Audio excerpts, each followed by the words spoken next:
बेनकाब भारत की संसद में बोला सबसे बड़ा झूठ, लोकतंत्र के मंदिर को किया कलंकित, बांग्लादेश पर झूठ बोलकर फंस गए शाह, मोदी और शाह के झूठ मशीन का डीएनए टेस्ट।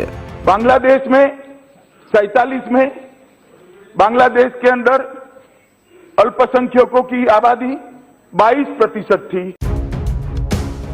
भाई रे भाई, अपने इंडिया का ईपी थॉमसन मिल गया। हिस्टोरिज्म, कैपिटलिज्म और सोशलिज्म का एक झटके में लफड़ा ही खत्म। बांग्लादेश में 47 में बांग्लादेश के अंदर अल्पसंख्यकों की आबादी 22% थी और 2011 में वो कम होकर 7.8% हो गई।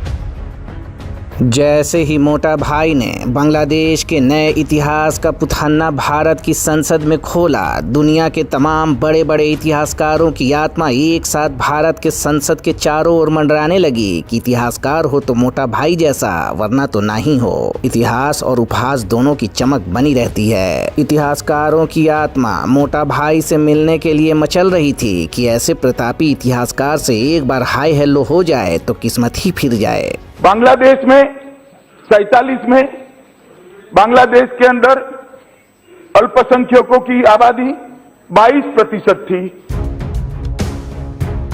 इतिहासकारों की आत्माएं सोच रही थी कि हिंदुस्तान वाले फालतू में ही इतने बड़े इतिहासकार को पॉलिटिक्स पौआ में फंसाए हुए हैं। इस आदमी को तो पृथ्वी का छोड़िए, एक साथ Jupiter, Mars, mercury, Neptune, Pluto और मार्स तक का इतिहास लिखने का जिम्मा सौंप देना चाहिए। मुस्कुराइए मत सर जी, सोचिए कि गृह मंत्री ने इतिहास का कैसा मारा ज्ञान दिया है। शाह का इतिहास सुनकर इतिहास की मोटी मोटी किताबों में सिर खपाने वाले बांग्लादेश के विद्यार्थियों ने अपनी पोथियों में आग लगा डाली है और अपने अपने गुरुओं के खिलाफ बगावत का ऐलान करते हुए कहा है कि गुरुजी देखिए, आपने बांग्लादेश के 71 में आजाद होने की जो कहानी गढ़ी थी वो सरासर झूठी और बकवास थी। दरअसल हमें आजादी 71 में नहीं बल्कि भारत के साथ सन 47 में ही मिल गई थी। और ये बात इंडिया वाला मोटा भाई ठोक बजा के अपने देश की संसद के भीतर कहता है। बांग्लादेश में 47 में बांग्लादेश के अंदर अल्पसंख्यकों की आबादी 22% थी और 2011 में वो कम होकर 7.8% हो गई। ये बात इसे कहते हैं इतिहास। लेकिन भाईजान एक बात बताइए, 1947 में तो बांग्लादेश था ही नहीं। बांग्लादेश तो पैदा ही 1971 में हुआ था। फिर ये वाला बांग्लादेश नागपुर वालों ने कहीं खोद कर तो नहीं निकाला था। वैसे इंदिरा गांधी की आत्मा तो फर्जी ही 50 साल से मेडल टांगे घूम रही है कि बांग्लादेश की खोज हमने की थी, मगर असली खोजी तो व्हाट्सएप यूनिवर्सिटी वाले अपने मोटा भाई निकले। नागपुर से इम्पोर्टेड ज्ञान को सीधे संसद में स्थापित कर दिया। इंदिरा की आत्मा बिलबिला उठी कि हम तो 71 में ठीक ही ठाक बांग्लादेश बना कर आए थे, ये 47 में बनाने वाला बंदा कहां से टपक पड़ा। दरअसल केसरिया पुत्रों ने भारत के गौरवशाली इतिहास को गरीब की जोरू बना दिया है। जब मन में आया भौजी कह दिया, जब जी में आया मजाक कर लिया और दिल किया तो गरिया भी दिया। मतलब अमित शाह जैसे महान इतिहासकार अकेले नहीं हैं, भाजपा में ऐसे महान इतिहासकारों की पूरी फौज है। या यूं कह लीजिए कि भाजपा की फैक्ट्री में ऐसी ऐसी मशीनें हैं जिसमें इधर से डालो 8वीं पास, उधर से निकलेगा इतिहासकार। अब दुबे जी को ही सुन लीजिए, इनके इतिहास के आगे तो मोटा पुत्र भी साष्टांग दंडवत हो जाते हैं। जो भी लोग जीडीपी की थ्योरी की बात करते हैं वो गलत बात करते हैं। जीडीपी का इस देश के लिए कोई मतलब नहीं है। बीजेपी वाला ये जो भाई है ना, अपने इंडिया का कार्ल मार्क्स है। क्या दलील दिया है बंदे ने। लेकिन अब दुबे जी से कौन पूछे कि भाई साहब 1950 से पहले तो संविधान भी नहीं था, 1945 से पहले तो आज़ादी भी नहीं थी। तो कल को ये तो नहीं कह दीजिएगा कि आज़ादी की क्या ज़रूरत और संविधान की क्या ज़रूरत। जो भी कहिए, दुबे जी के ज्ञान पर कमल के सारे कृपा निधान तक खिल गए होंगे। जीडीपी 1934 में आया, इसके पहले कोई जीडीपी नहीं था, पूरी दुनिया में कोई जीडीपी नहीं था। हमको पता है आप क्या सोच रहे होंगे। आप सोच रहे होंगे कि 7% पर जीडीपी गिर गई थी तो मोदी जी इतने परेशान थे, अभी तो 4% पर आकर अटका हुआ है, मोदी जी कितने परेशान होंगे। इसी का जवाब देने के लिए बीजेपी ने निशिकांत दुबे को उतारा था। न रहेगी जीडीपी और न बढ़ेगी मोदी जी की चिंता। और इसे सही साबित करने के लिए निशिकांत दुबे ने ऐसे ऐसे उद्धरण और तथ्य पेश किए कि इतिहास उनका जन्म जन्मांतरण तक ऋणी रहेगा। जो भी लोग जीडीपी की थ्योरी की बात करते हैं वो गलत बात करते हैं। जीडीपी का इस देश के लिए कोई मतलब नहीं है। देश की विकास दर का जो फिगर आया है वो बहुत ही चिंताजनक है और फ्यूचर में जीडीपी का कोई बहुत ज्यादा उपयोग नहीं होगा। देखिए, 3 बातें हैं जिसको कारण बड़ी चिंता का विषय बनता है। एक, विकास दर का इस प्रकार से नीचे गिरना। इतना सुनना था कि 22 नवंबर 1963 से डल्लास में भटकती हुई जॉन एफ कैनेडी की आत्मा भाजपा के 5 सितारा दफ्तर के चारों ओर परिक्रमा करने लगी कि हत्यारे ने गोली ही बरसाई थी या फूल। और जानकारी ये है कि 1963 में जिन अमेरिकी राष्ट्रपति जॉन एफ कैनेडी को गोली मार दी गई थी वो शशिकांत दुबे के पुथन्ने के मुताबिक 5 साल बाद चौड़े से जीडीपी पर भाषण दे रहे थे। ये कटनेज साहब ने कहा कि जीडीपी को ही केवल बाइबिल मान लेना, रामायण और महाभारत मान लेना सत्य नहीं है। इतिहासकारों ने माथा पकड़ लिया, बाकी सांसदों ने टोका भी कि दुबे जी जरा आहिस्ता, इतिहास कसमसा रहा है। वरना दुनिया तो यही जानती है कि प्रेसिडेंट कैनेडी को हत्यारों ने 22 नवंबर 1963 को भरी सभा में गोली मार दी थी। लेकिन पीएचडी वाले डॉक्टर दुबे अपना पुथन्ना ठीक से रट कर आए थे, काहे को टस से मस होते। मैं कैनेडी का मार्च 18 1968 का जो है स्टेटमेंट पढ़ रहा हूं।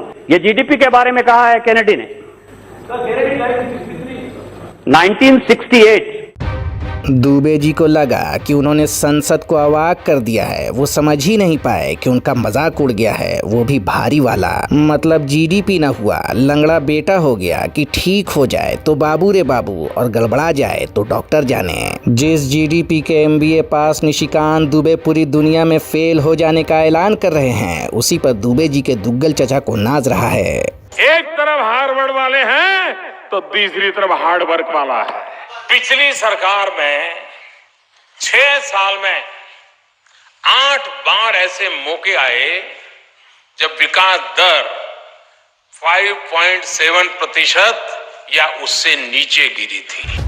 सब टाइम की बात है, वरना कैनेडी को कहाँ मालूम था कि इंडिया वाले दुबे जी उनकी हत्या के 5 साल बाद कब्र से निकाल कर उनके नाम का पोस्टकार्ड पकड़ा देंगे कि लिखो तुमने जीडीपी की एक जमाने में ऐसी तैसी की थी। रविशंकर प्रसाद तो फालतू में ही कभी जुकरबर्ग को हड़काए जा रहे थे कि मार्क भाई तुमको पता नहीं है कि हमारा इतिहास क्या है, तुम जिस डेटा के दम पर नाचते हो ना, ऐसा डेटा देख कर महाभारत काल में हमारे पांडव लोग हिरण का शिकार करने निकला करते थे। और सुनो, तुम लोगों ने बनाया होगा आज बैलिस्टिक मिसाइल, हमारा अर्जुन लाखों साल पहले ऐसा बैलिस्टिक मिसाइल अंटी में खोस के घूमता था। मछली की आंख वाला किस्सा सुना है कि नहीं?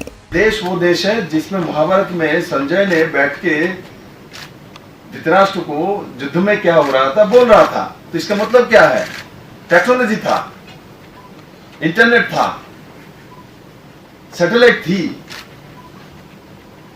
संजय के आंख से कैसे देख सकता वो?